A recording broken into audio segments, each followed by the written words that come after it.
কি মুছে ফেললেন? আরে না, কিছু না।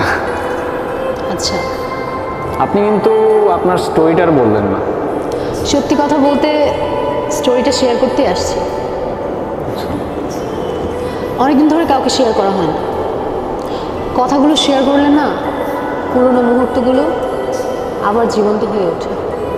ফ্যাক্টস। শুরু করব? এরশাদ। সময়টা ছিল তখন, হ্যাঁ, আমি ক্লাস 8-9-এ পড়ি। বাবার বদলি হয়ে যায়, আমি এখানে চলে আসি, এখানে স্কুলে ভর্তি হই। প্রতিদিন স্কুলে যাওয়ার সময় ওই ছেলেটা একটা করে চিঠি রেখে যেত।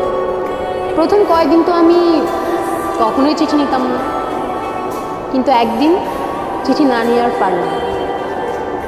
এত সুন্দর করে কথাগুলো লিখতো।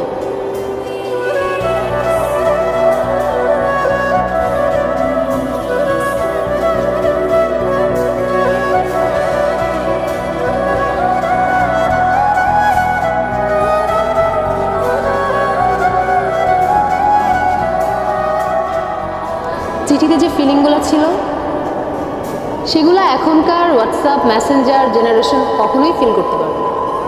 প্রত্যেকটা অক্ষরে কেমন যেন মায়া ছিল। জানেন, ও প্রত্যেকটা দিন চিঠি লিখত, প্রত্যেকটা দিন। আর এত সুন্দর করে চিঠি লিখত, আগেই তো বললাম, মানে ওর প্রেমে পড়তে আমি বাধ্য হয়েছি। ইন্টারেস্টিং। আচ্ছা, তারপর কি হলো? তারপর আর কি, ওর সাথে সাথে আমিও ওকে চিঠির উত্তর দিয়ে আসতাম। এরকম করেই কাটছিল। আমি ওকে না দেখেও ওর মায়ে পড়ে গিয়েছি। আপনি যখন স্টোরিটা বলতেছিলেন না, আমার ইমাজিনেশনে সব কিছু ভাসছিল। I don't know why. আচ্ছা, আমাকে ডাকতেছে, আপনিও আসেন না? না না, ইউ গাইস ক্যারি অন। আরে চলেন না। আমি শুধু শুধু আপনাদের ফ্রেন্ডের মধ্যে কাউকে হাত ধরতে পারি না। আমি না বুঝি না আপনার ক্যারেক্টারটা, এই খুব চার্মিং আবার খুব ডিপ্রেসড। আমি রিকোয়েস্ট করতেছি, চলেন। আচ্ছা, চলেন।